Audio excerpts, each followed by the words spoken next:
Hello and welcome back. Another week, another chapter of the Charm Offensive. Now this one is a rather long one. It was like, how do I even... I actually did it correctly. It's like a big chunk of the book. I may not like it, but look like it, but holy crap.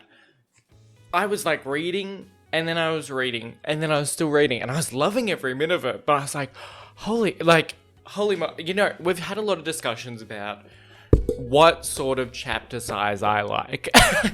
And if we like long chapters, short chapters, who likes what? And I've always gone, I love long chapters.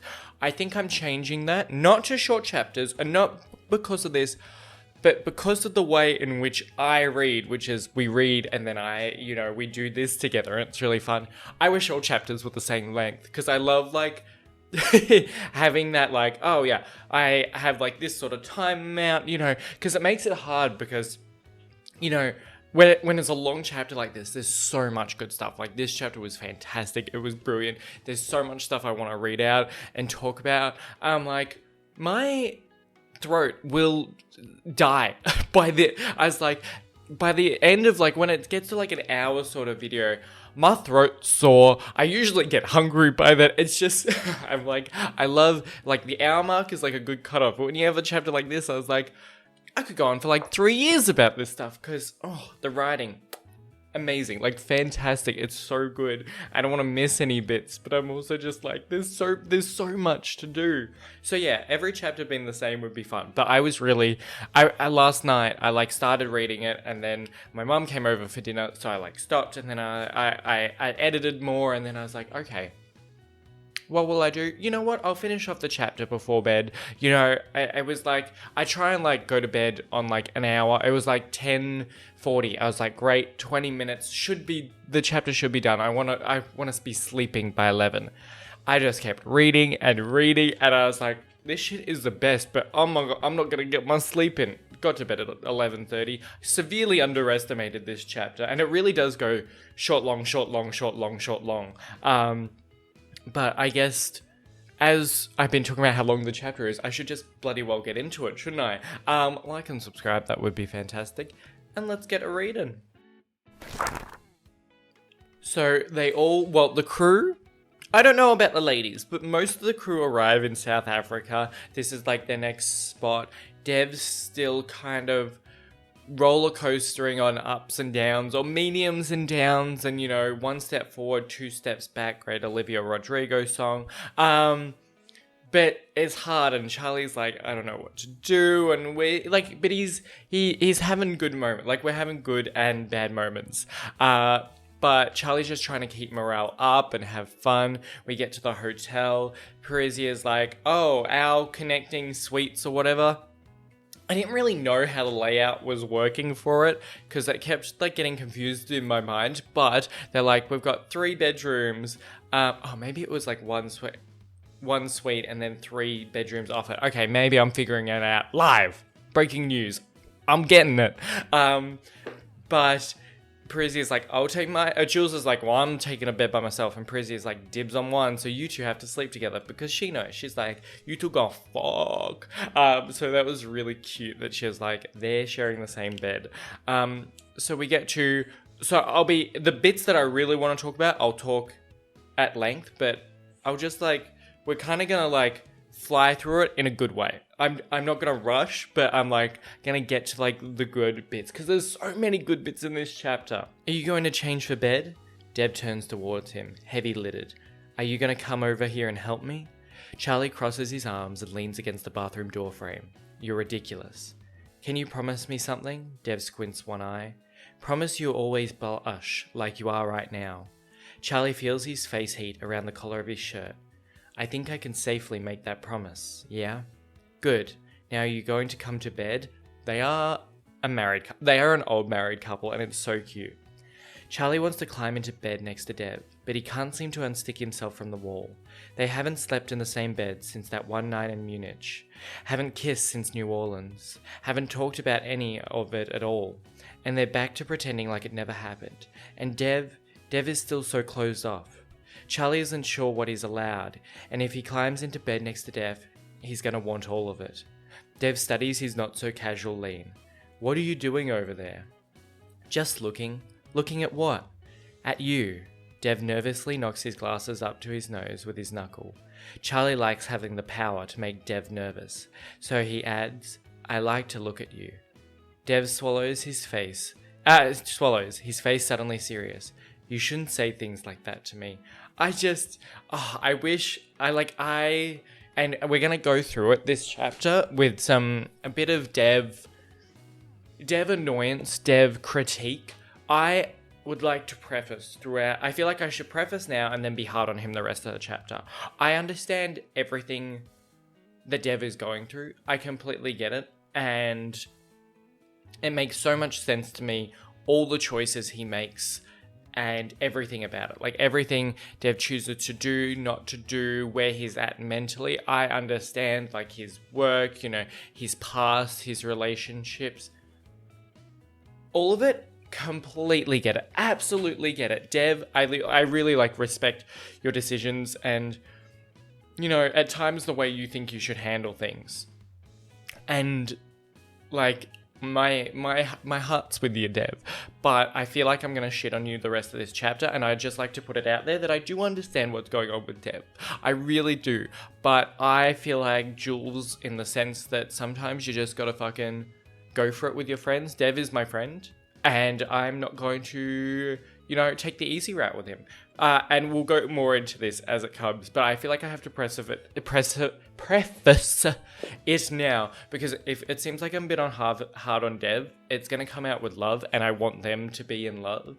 And I feel like there's a lot stopping them from, achieving their goals. And yes, it's like a career, which makes complete sense. But there's just a lot of, burying and self-deprecation on Dev's part. And obviously Charlie has that as well, but, Dev is just not, he's not seeing. And I know he wears glasses, so he can't see well, but, he's not seeing at all. And he needs to open up his fucking eyes. And he has a beautiful man standing right in front. Just the fact, I'm if I had a tech billionaire, I don't actually know how much money he has, genius, hot guy, prince that was, all up into you, I'd be like, when's the date? When we get married? I was like, now? I was like, we could get married whenever you want. I'm like, this is the best thing ever. You know what I mean? You gotta, sometimes you gotta recognize, holy shit, I've struck gold here. So basically, they kiss a little, they have a really nice sleep, and they have a little talk about going on another practice date that Charlie's going to organize for them. I love it how they're still on this practice bullshit where Charlie's really this date, if it went well, I could probably propose. If I wasn't on a international TV show where everyone may know who I am when we go out in public, and if I wasn't dating 6 women currently, I could propose on this. Charlie's there. Charlie's ready to say I love you, and I do. Which is so cute. But they agree on this practice date, going around, I was like, where are we? Cape Town or South Africa? I mean, I don't know specifically. I think we're in Cape Town, possibly. But they get food. They're just doing the most cute little things possible. And they get to this lovely market. And of course, we talk about how many people there are. And we're like, holy shit. Let's check on Charlie. Dev immediately loves it. Charlie immediately does not. As soon as they step inside, his shoulders climb up towards his ears, and his eyebrows twist into their usual snarl. Let's take a quick minute. Dev leads them over to the bench out of the way, and Charlie collapses onto it. Dev discreetly presses the Morse code pattern between his shoulder blades while he calms down. Sorry. Charlie exhales. I wanted today to be perfect. Today is already perfect. Charlie smiles feebly. We don't have to stay here, Dev offers. We can go somewhere else. Just the way that Dev is so excited to go to this place, and then he's like, well, for Charlie, I don't have to do anything. We can do whatever makes him comfortable or uncomfortable. We can shift around. We don't have to do. It's just so cute the way he's like, oh, it's not for you, that is fine. We don't have to do these things. It's it's whatever you want. And it's just, I love, when we see, it's not even because, you know, there's a lot of talk about fun Dev, and that, like, sucks that people want fun Dev out of him. And we get to go into that really interesting at the end of the chapter. But caring Dev is, I think, the most special Dev. I love understanding Dev. I love respectful Dev. I love Dev that can take all the things that may seem like the world's crumbling to Charlie, and he brushes them off like no big deal, and he's just like, let's go do something else. I think that's the Dev that is the most beautiful part of Dev, the way he just understands and works through these things with Charlie. But Charlie decides, let's go on the market. They're like doing this beautiful, like looking at these things for Dev's parents' anniversary. And Dev's like, I can't actually afford this stuff. And he was like, I'm going to leave. And Charlie's just like, we'll take the bowl and serving platter. Charlie, no, I can't. Dev leaves in too, so the artist won't overhear. I can't afford them. But I can. What's your parents' address? You don't have to do this for me. I know I don't have to, he says plainly, but I want to. Their shoulders press together for a second, but only a second before Charlie pulls out his wallet to pay. Dev watches Charlie's hand over his credit card, and he doesn't let himself fixate on Charlie's profound kindness either. Because Dev's catching fucking feelings, and we know this shit. But it's just, I love the I don't have to, but I want to. I think that's a really interesting thing. Like, I know, like, I've talked about this with friends. I don't like feeling like I owe people. Like, seldom do I go on a date, but if I go on a date, I don't like people paying for me, because I'm like, I don't want to feel like, and I have to get on that thing that other people, sometimes that's like their love language. Sometimes other people love doing it. I love paying for, I love splitting. I think that's like, does that sound cheap, or I just think that's the best way to go. I love that we can both like contribute to, in my mind, splitting things is like the best thing ever, because you can both to contribute to something that you both love. And I feel like that's like a nice way to, I don't know. I think some of my friends think I'm really crazy for that idea, but I was like, splitting to me, that is love. That is love, that we're both contributing to this stuff. And like, you know, I do love paying for someone every now and then. I love getting paid for. I think those gestures are beautiful, but I think I need to go get more on that. Like, sometimes people don't have to do these things, but they want to, and you kind of just have to do what you want when it's like those like beautiful, nice gestures. Sometimes it's not someone like pitying you or doing these things. It's because that's their sign of love. And I think that's a really good thing that's just like really small here, but like is so strong and like talks about Charlie's character so much. So their beautiful date continues. They go up a chairlift up a mountain, and Dev has a fear of heights, which we have found out. And it's really cute because it's not cute for him. It's terrifying for him. And I completely understand, because I have a fear of heights too. Though chairlifts, the way it's kind of was made out, this one was they're like in a like enclosed one, which is a bit better for me. The ones where it's like on like kind of like a ski lift, that's hell. When you're like out in the, like when you're not so closed in something, at least I'm like there, I feel like I'm a little shack that's like moving. That's a bit better than just dangling towards your death. But you know, and Charlie's like, you know, you have to like see these beautiful views, and I'm here for you. And they hold hands, and they do it because like you can see one of them scared, so it's not weird from like an onlooker's perspective, but you're just also like, my heart. It's so amazing. But we have this like beautiful walk, and Charlie had criticized Dev's choice in footwear, because he's like, you ain't gonna be able to walk on this hike. He's like, I'll be fine. I have blisters. Yes, I know, sweetheart. Come on. Dev consents to be carried half a mile back to the cable car, at least until they're around other people again. His hip bones stabbing into Charlie's back, legs wrapped around his waist like the sleeves of his sweater, chin on his shoulder. This is a terrible date, Dev says into his ear, and maybe it's because they can't see each other's faces, but Dev takes a sharp breath. It's maybe the best date I've ever had. It's just, like when Charlie opens up and when Charlie gets comfortable, and when Charlie can give all that kindness, like he's paying for it. That's something he loves to do. He's carrying him back because he's annoyed that he didn't listen to him, but he also loves him enough that he's like, I will carry you back. Like, I will like march us through anything, and I will help like you through anything. To just see all this love that Charlie has to give is so beautiful, because like they started with him being like unable to like deal with any of his emotions or be able to give anything of his, and now he's ready to give his all to Dev, and now the ball is in Dev's court, because you're like, Charlie is just serving emotions, he's throwing all this at you. Like, how are you going to respond to this? And that's what we kind of struggle with in this chapter a bit, but we continue on. So Charlie and Dev meet back up with Parisia and Jules, and they talk about like how they've had like such a fun day and they've had a fun time. And Jules and Parisia are like, we're going out, we're doing things, we're mingling, and they're like, oh, like I've got a blister and I'm tired, so like we can't do anything. And Parisia kind of points at the fact that, oh, well, we'll go back and we'll get changed, but we're going to be like out so late, so like, God, we won't be home for ages. Like, the place, I hope you guys don't get scared alone without us there, because we won't be home for a while. We'll be out till, dawn. So like the rooms will be empty.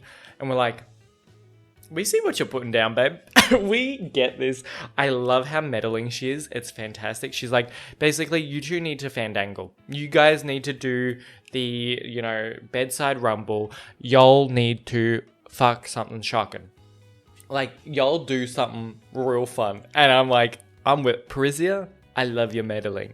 So we take a quick skip really into the fray, and there's like a lot of good stuff here. Charlie is flushed and pouting, his grey eyes delirious from alcohol and Dev. This makes sense. He reaches up and unfastens Charlie's jeans. Dev, Charlie starts, but Dev already has Charlie's pants down his hips, revealing his grey boxer briefs and his erection straining through his underwear. Wait a minute. Dev waits, hands paused on Charlie's muscular thighs. Is this okay? Yes, Charlie exhales, and Dev watches the way that one small action creates a dozen ripples across Charlie's chest and abdominal muscles. Yes, God yes, but I need a minute. It's not that I don't want to, obviously. He embarrassingly gestures to his groin in a shy way that is so Charlie, and Dev's heart pole vaults up through his throat. I really, really want to, but the thing is, I haven't done this before. Dev laughs a little and kisses the inside of Charlie's thigh. Yes, love, I was able to guess you've never been with a man before. No, Dev. Charlie chokes on his words, coughs them out. I haven't done this at all. Before Dev can fully process the revelation, Charlie flops backwards and covers his face with his hands, breathing heavily into his fingers. Dev scrambles up onto the bed. Charlie, look at me, Charlie. He pries away Charlie's hands. Are you telling me you've never been anyone? Like, ever? Like, in any way? So we skip over because Dev starts talking about how we could exploit this for the show. Dev, please stop talking about this like the fucking show. Right, sorry. Dev rubs Charlie's stomach until they both calm down a little. We don't have to do anything tonight. No, I want to. Charlie puts his hand over Dev's, pulls both hands tight against his stomach. In the past, the emotion stuff and the touching and all the little social interactions it takes to get to the level of intimacy with a person. Even the people I've dated, it wasn't just that I wasn't attracted to them. I never wanted anyone to see me that vulnerable. I'm terrified of letting you see me. Dev knows Charlie is handing him something important, something he's never trusted anyone else to hold on before. Oh, love, Dev says, leaning in to kiss the cluster of freckles on the left of his nose. I already see you. Charlie keeps his promise and blushes, and Dev wants to kiss every pink splotch.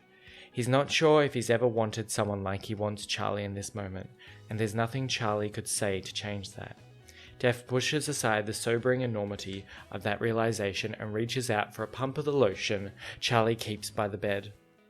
I'm going to touch you, Dev tells him, like he did that first night of filming, like he's done 12 times since then. His fingers hesitate at the waistband of Charlie's underwear. Tell me if you want me to stop. Okay, Charlie whispers. Charlie winces when Dev first strokes him, then settles into the touch. The feeling of Charlie against his palm makes Dev feel drunk and stupid, but he's slow and careful with Charlie, because slow and careful is what Charlie needs, and because Dev is a little obsessed with being what Charlie needs. Charlie arches into his hand. He's quiet and shy the whole time, biting down on his lower lip, bunching his fists into the comforter, barely letting himself breathe. Dev's eyes never leave his face as he gets hard over the knowledge that no one else has ever been lucky enough to see Charlie like this. Only him. He watches every ounce of tension slowly melt out of Charlie and savors the exact moment when no part of him is pinched together. Dev wishes he could take a picture of this Charlie too. Oh, it's like steamy and beautiful. Like, you know what I mean? To have that, like, that first experience for Charlie, which is so special, and like Dev loving the fact that this is, it's not even like, oh, I love it because he's all mine, just like he's like the fact that he is sharing this with me and he trusts me, and you know, we can have this together is just like so beautiful. And I feel like Charlie has fallen, if Charlie like is falling in love over and over and over with Dev, and we get that in this next bit as well. So basically, before this next bit, we have a lot. See, we have so many bit, and I can't like, or else I just have to read the whole chapter out. But we've got so much. Charlie crying because like everything's so beautiful, and he's in love, and he's so in love that everything, and he's like finding himself. He's finding everything. Like Charlie is like evolving into a new person, and he gets Dev off, and like that's the most. Like, everything is just so beautiful, but this is even better than all that. You know something's good when I skip over a bit of a sex bit to read something else. He feels unlocked, like nothing left to try and hide. No reason not to show Dev the rest of him. So Charlie starts talking into the low light of the room, saying things he's never said aloud, not even to Parisia. Talking about his childhood, about his brothers, about his parents. About sitting alone at lunch every day in elementary school because the other kids were afraid of his intensity and his differences, about the bullies at recess, about the high school therapist who told him to exercise might help reduce his anxiety, about consequently becoming obsessed with exercise, about how the same classmates who called him names in the hallway and threw milk cartons at him on the bus suddenly wanted to talk to him after he became obsessed with exercising. About being so desperate to escape his small town and his small life and his small-minded family, only to arrive at Stanford at 16 to discover there are small minds everywhere. Dev listens and says nothing, and never stops playing with Charlie's hair. The sharing is even scarier than the sex, because it's another barrier, another line he never thought he'd be able to cross with someone. It's the type of intimacy he's avoided the most strictly, convinced that he could never trust anyone with these parts of himself. Dev accepts every part of him like it's nothing and everything. I think I really, really like you, Charlie tells Dev's sternum. Is that not just like the best, cutest bit you've ever had in life? Just like to be so scared of someone fully seeing you, of someone knowing you, of someone hearing all these bits, of someone, you know, being let in, and then, you know, you cross that line and you're like, well, it would still be scary for other people, but this person, the person I have chosen and trusted, and the person that has accepted me, can have my all. And I'm not scared of it anymore because I know it's going to be fine with him and I will give him everything. And he just, you know, starts talking and talking. And he's like, Dev can have everything of mine because he will keep it and hold it tight. And it's safe with him. Like, Dev is my, like, safe for me. I think that's just such a beautiful way of, like, you know, seeing Charlie and seeing what he wants to, and how much he has to give that you just wouldn't expect, and how much he trusts Dev, and you get all this giving from Charlie, and you know, we didn't think he would have it in him, and you'd think this is what Dev would love, and you know, what Dev would be able to do. And then we really go into this chapter, as we will continue, but I'll touch on it briefly, that Dev is not ready for either. And Dev hasn't had this, Charlie's been really discovering himself and learning about himself.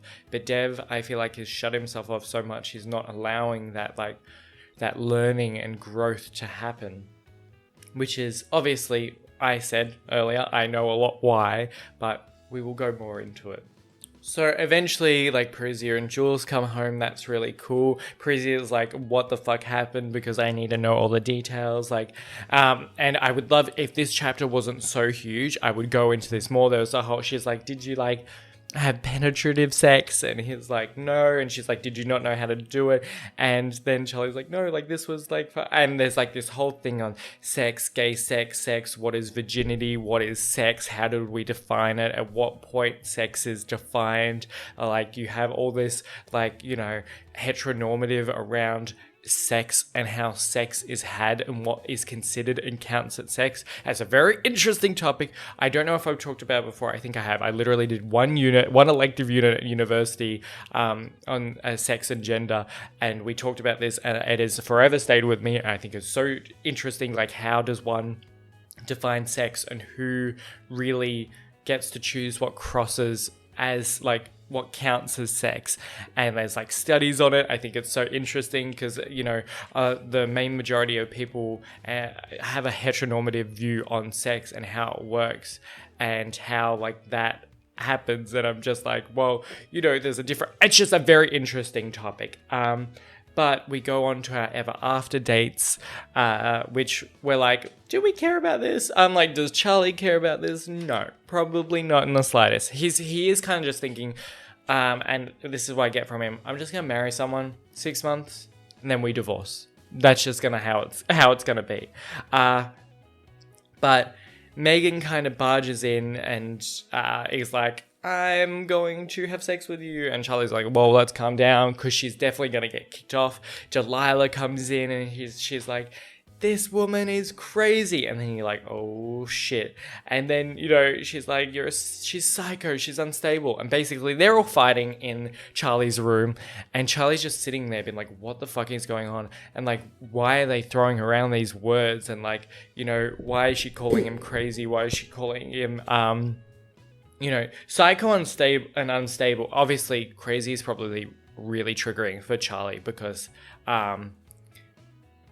that word has probably been used against him a lot. I definitely feel like psycho and unstable from an outside perspective, and let me know what you think about this, because this could be an ignorant view of mine. I was crazy and I completely understand to Charlie why crazy is a horrible word, but craziness, I feel like, in a general sense, has a lot less, I guess a lot of people there is a stemming from it. Because I feel like crazy, there's also crazy fun and crazy whimsy. It has more of a lot of different means of crazy, it's crazy. It's not it always used in a very derogative term, where I feel like when they throw out psycho and unstable, that's where I was like, oh shit, this is getting serious. And Charlie's kind of just looking around and he's like, why the fuck is no one doing anything? They are saying this shit, they are defacing each other, they're being horrible to each other, the how this affects and talking about people with mental health and these people, and no one's doing anything, and Dev's not doing anything. And I think that really hurts him, knowing that he's given his all and he hates these things that people would call someone. Enough, he hears himself say. I am done condoning this behavior. Charles, Megan says, falsely apologetic. He pulls himself off the couch and tries to look confident. I'm sorry, but I think both of you should leave. You're right, Delilah says. She gets to play the role of the reasonable one. We'll talk about this tomorrow when we've all cooled off. No, I think you should both leave the show. Permanently. Oh my god. If he didn't have my heart already, Charlie has my heart now. When he goes into confident, get fucked mode, I was like, yep. I'm here for it. I'm here for it. I love it. I was like, you tell him. Honestly, send everyone home and then be like, well, the only person left on set is Dev. Let's date him. Let's get married with him.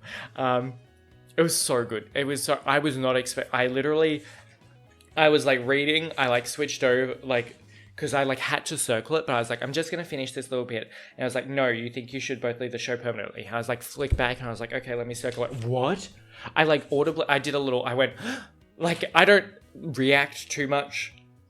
You know, when I'm reading alone, I'll do a smile every now and then. I like a little bit of a smile, but I was like, no way is he setting them. I was like, that's absolutely crazy.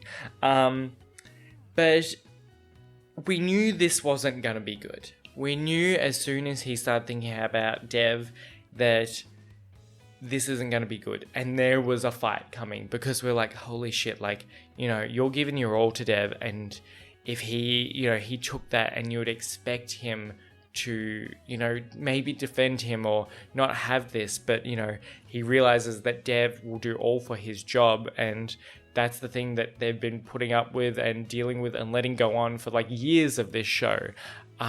And I don't think that this is the bit where I'm like, is that fully fair to Dev?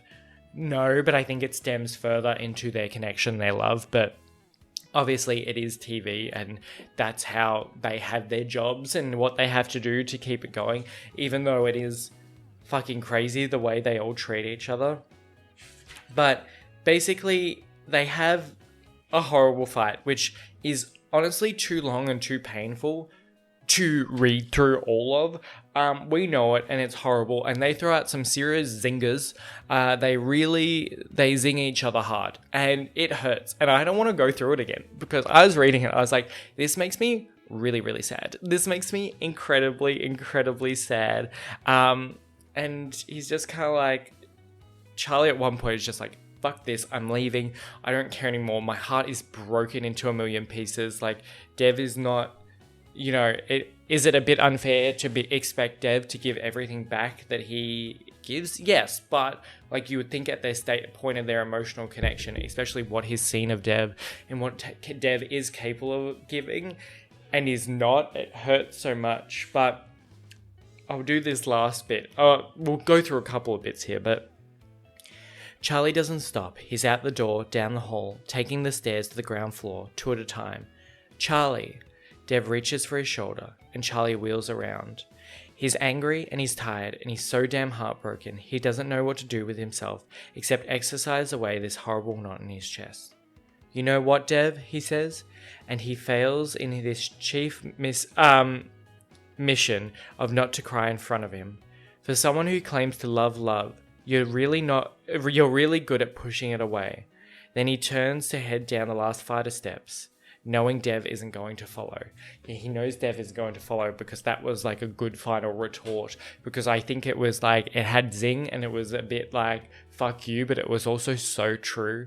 And it was like, he will have to think about this. This is something that Dev is going to have to sit and ruminate on, because that is something that is so true. And, there are many reasons why he's pushing it away, but there are a lot of deeper things connected to this. And obviously, like, they talk about him in the fight shutting off and going to therapy and, just not letting anyone in. And we keep going into it further. This is why this chapter is like hard to be like, because I'm like, there's everything just keeps going into it and it's very interesting. But we'll keep going with the next bit where we switch over to Dev's perspective. He's thinking about it. For someone who claims to love, you're really good at pushing it away. But Charlie could never love him. Charlie's story ends with the final tiara, and maybe it's better he realizes that now, and not in 24 days. Charlie unburdened his whole self to Dev, unwrapping himself like a present, gave himself away. Dev would have to be stupid to think that means he gets to keep him. Dev never should have started this thing. He should have never let Charlie start this thing. Bitch, you are, even in yourself, after hearing that you're good at pushing it away, you're still pushing it away. And he spends so much time trying to make other people believe he can find love that he hasn't had time to realize that he hasn't given himself he hasn't been like to himself, maybe you deserve love too. Maybe you deserve to have what you're built for so many other people. And maybe, just maybe, it's not a bad thing if you figure this out and figure out that you want to love someone. It's so hard because you want Dev to realize these things, but you realize how hard it is for him to be able to, for that to click, and you know it's coming, but you just want it to happen because you want him to be able to embrace Charlie and feel this connection together before it is too late. So basically, Dev comes back up to the room. He's distraught. Jules and Parisi are like, I'll get yours, you'll get mine. And we're like, yeah, let's go deal with this shit. Jules kind of like takes the good first approach, which has been soft and gentle and like, come on, like it'll be, do the stuff. But then Jules takes what I would say is my approach usually, which is no bullshit, no emotion. Let's say everything is facts and let's get this shit sorted. Because sometimes I will always take the gentle approach first when trying to help out a friend who's going through something.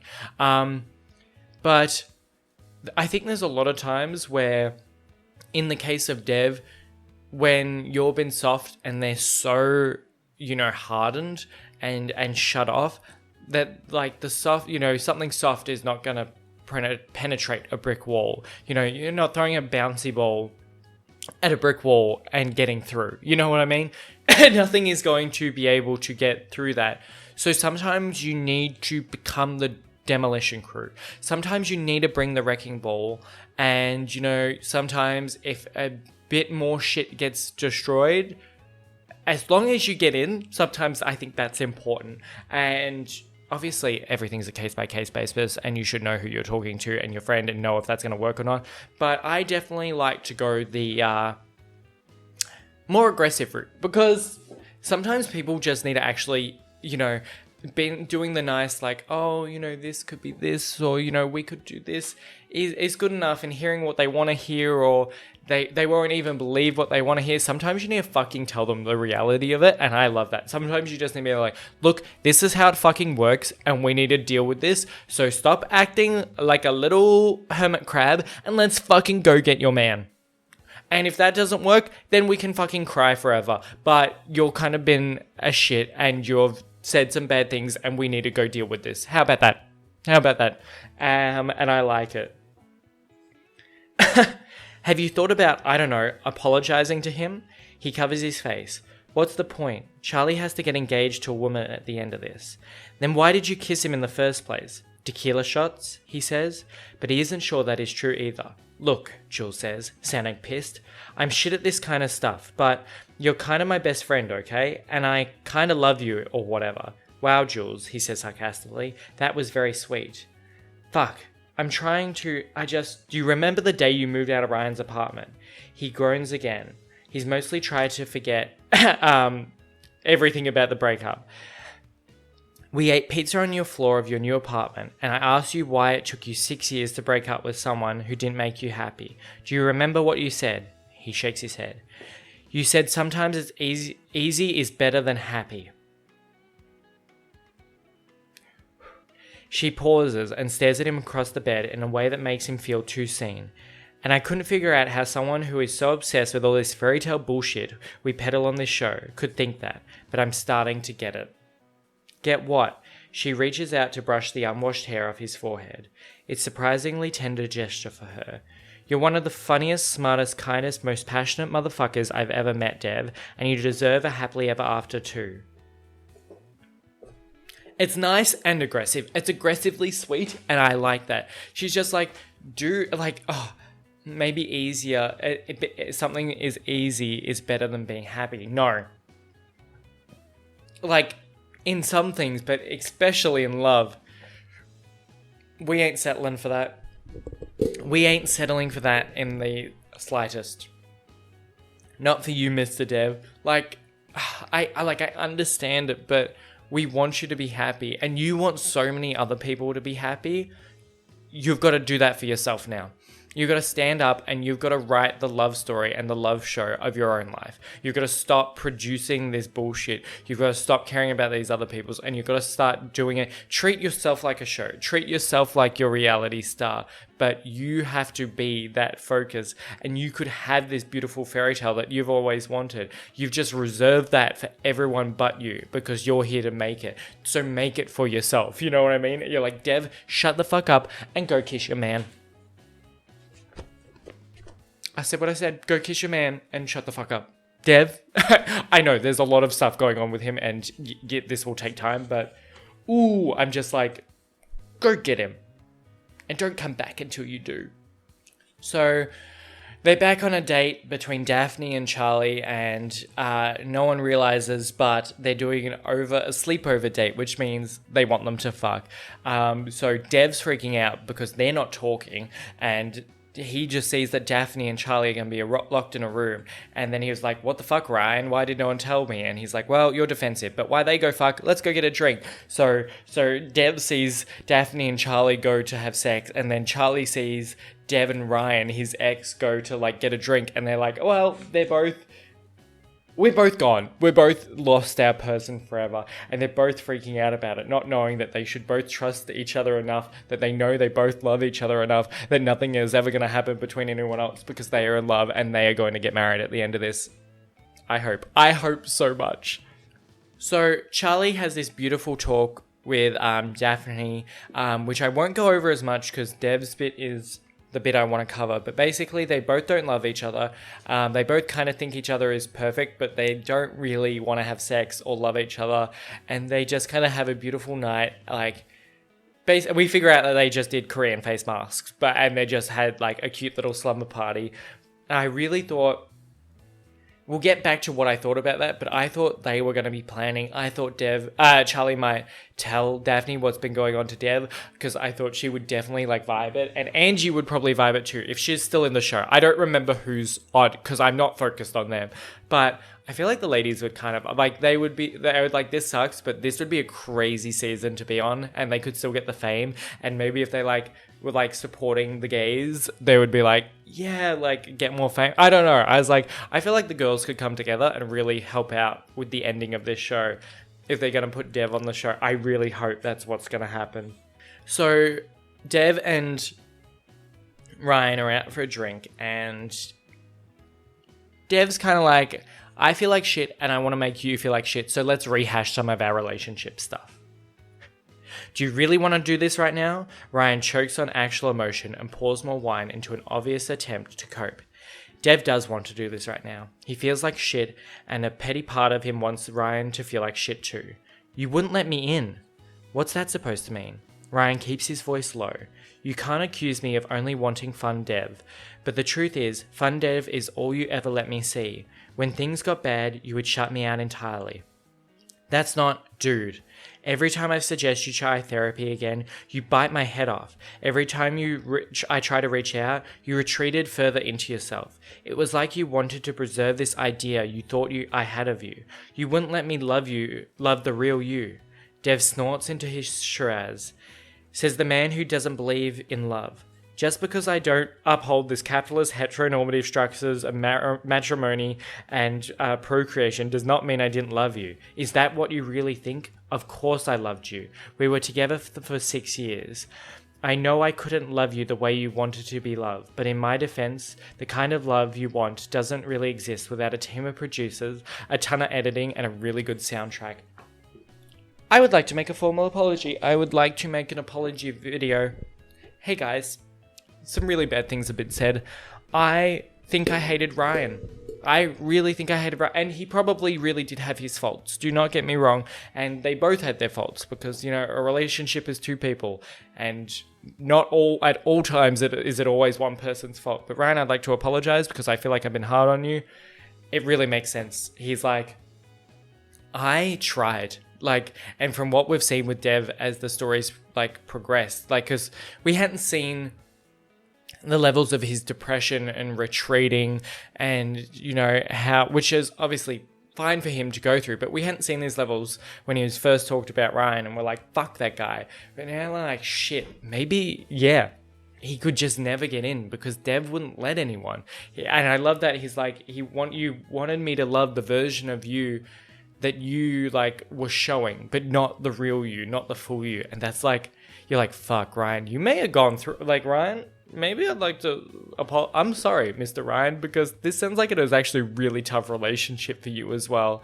And Dev didn't even think of that possibility, which is kind of sucks. And I don't think he did it on purpose, but the fact that he never got to like think about this from Ryan's perspective, maybe he did never get to like be let in, and that's so hard to think about because you're like, wow, maybe he really wanted that to work, but it just couldn't happen, and it's just so tough. And I think this is the kickstart that gives Dev the like thoughts to be thinking about this stuff, because you're like, holy shit, like if he's like Ryan's making sense to him, maybe that is like the bit where we're like, oh shit, we might be the problem. We might have a problem, and let's go talk to Charlie. So they kind of get back to the thing. We didn't know what to do because we sent 2 girls home. So we didn't really have a ceremony. So we're just going to some musical guest. And Dev's like, it's always shit. Like, I'm not going to care about it. And everyone's kind of dressed up. And Charlie's like, I don't talk to you anymore, but like, get dressed. And he's like, I am dressed. And he's like, wear something better. And they get to the musical guest, and it's Leland Barlow, who I don't know if I've mentioned because it hasn't been a strong part. Like, it hasn't been the part of the plot that I want to like read out.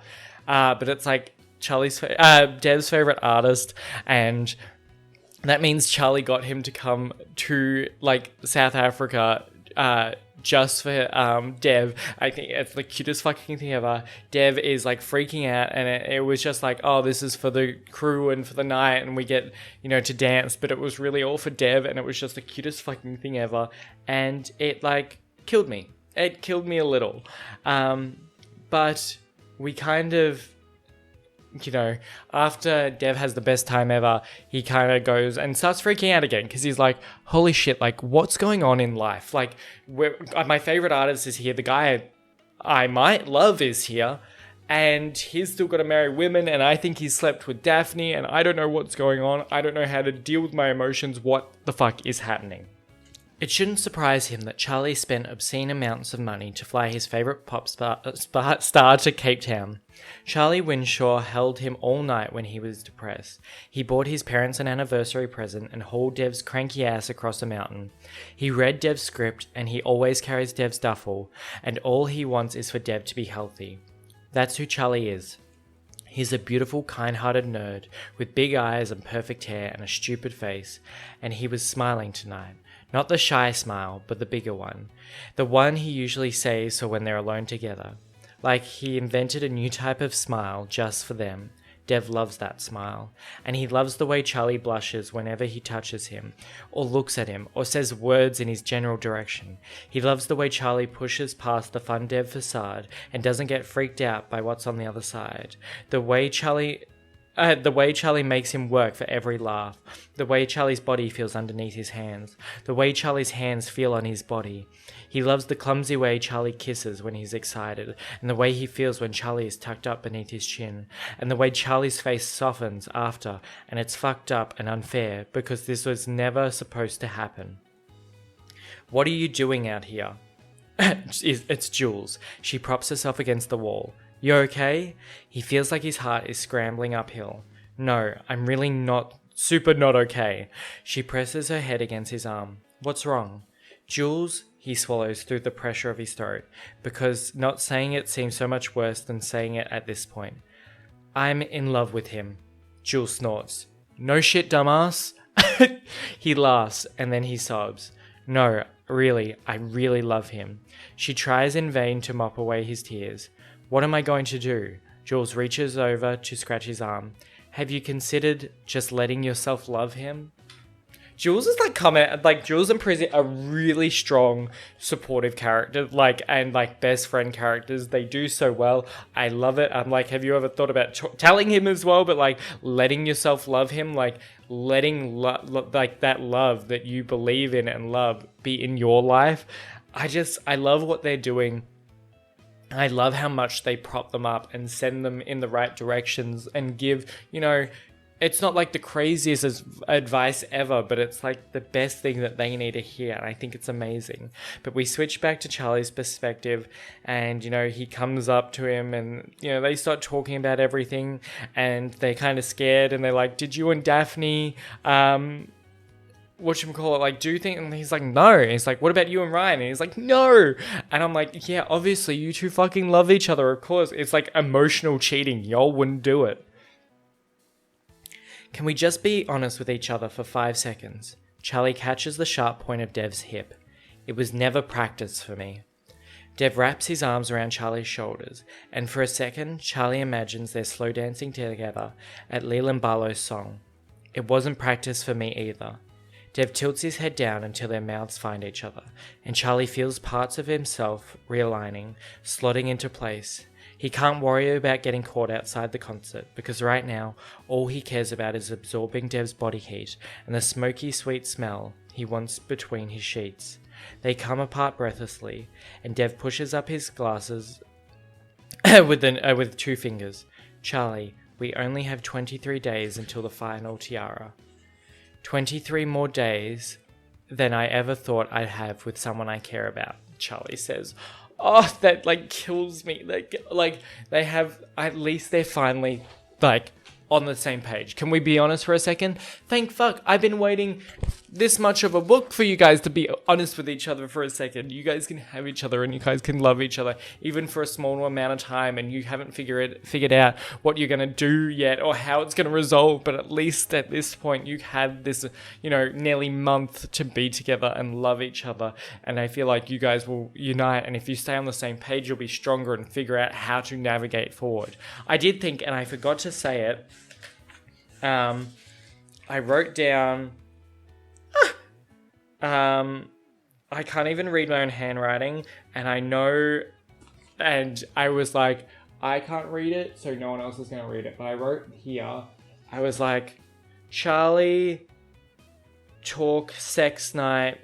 It's like something about making a plan, because I forgot to say this, because it was so, hard to read that I just missed it. I thought when they were walking Dev into this big open place to the musical guest that he had talked to Daphne about Dev and they were going to reveal Dev as a contestant on the show. I thought that was going to be a twist for the season. I was like, Dev would obviously win instantly, but I thought that's what they were going to do instead of Leland Barlow. I thought that's how it was going to plan out. And he told Daphne, and Daphne told the girls, and everyone knew because they're all looking at him. And we were going to have a matching ceremony. I thought it was going to be crazy, and I still hope something like that happens because I want it to be recognized, and I want them to go through with the show with Dev becoming a contestant, and I want this there to have they've actually had secret shots of them doing all these things and show this love story that has definitely happened that no one knew about, but maybe someone knew about this whole time and caught on I don't know, there's so many ways they could do the end of this. I think it's so exciting to think about because I can't wait to see how it goes. They only have 23 days to be in love, but there's so many thoughts and feelings that how it could go, and I'm so excited to see how they end it. And I really am loving this book. It's just so much fun. I love their love so much. I love how they navigate through mental health. I think that is a really good and interesting point of the book. I think it's helped so much that we have both perspectives of them because you really get you can really understand and relate to both characters because usually you're always on one side and knowing everything only from one perspective, but having both you can kind of relate, empathize, you can see all these bits of both of them, which is fantastic. But yeah, for now, another great chapter. It's not that much of a longer one, but I think I got most of the bits that I love, some saucy bits, some cute bits, all the bits that we wanted. Let me know what your favorite part of that massive chapter was, because there's so many good bits. So do let me know what your favorites were. But for now, I hope you enjoyed and are having a fantastic day, and I hope to see you in the next one.